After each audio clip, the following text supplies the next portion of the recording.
Pentecostal, Orthodox even. It is only the Catholic Church who has preserved Christ's teaching in its truest and fullest sense. What God has joined together, let no one separate. Whoever divorces his wife and marries another commits adultery against her. And if she divorces her husband and marries another, she commits adultery. And this is a hard teaching. But no one has ever said that following Christ is easy. There are many things that can complicate a marriage.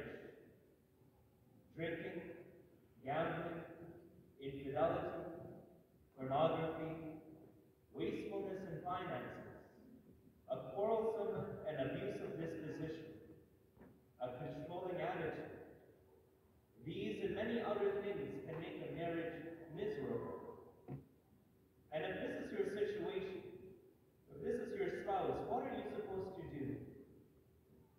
Now, there are serious situations where it is wise to separate, because to remain together would mean irreparable harm to you and your children.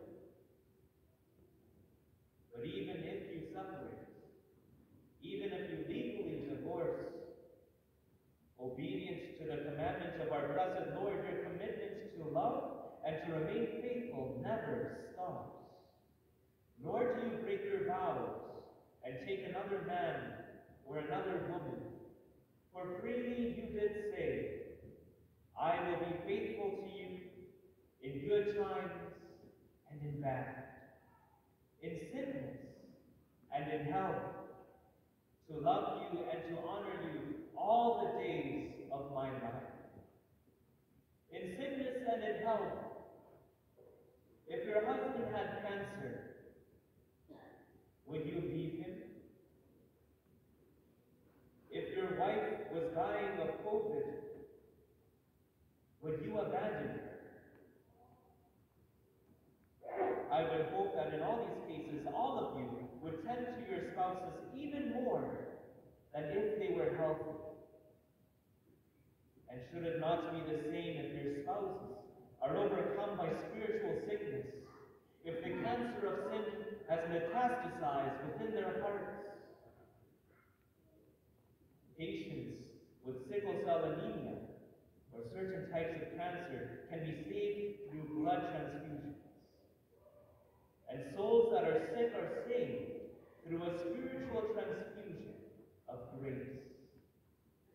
For in the sacrament of marriage, you are no longer two, but one. And it is perhaps for the salvation of your spouse that the two of you were joined together in marriage. For St. Paul says, the unbelieving husband is sanctified by the wife. The unbelieving wife is sanctified by the husband. Your marriages, and even the difficulties that they pose, know that this is the stuff of which saints were made, and never forget that. We have the story of Blessed Elizabeth Canori Mora, and she was married to a handsome and successful lawyer named Christopher. At first he loved her and doted on her. He would parade her to his friends and call her his pearl of great price. But in time, Christopher became a compulsive gambler and drinker. He cheated on his wife, not just with one woman, but with multiple. For years, Elizabeth endured all this, and rather than loving him less, she grew to love him more, and she was ever praying for his conversion. She even said something rather strange to him. One day, you will celebrate Mass for me. Christopher's habits drove the family into debt, and she had to sell all her jewelry and even her wedding dress to feed her two daughters. And when Elizabeth was dying on her deathbed, Her daughters were at her side, but Christopher wasn't there. Where was Christopher? In bed with another mistress.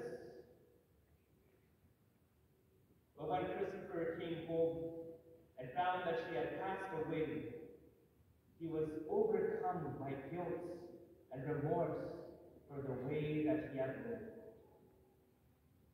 What did he do? He became a Franciscan, and he would go on to be ordained a priest. And so his wife's prophecy was fulfilled.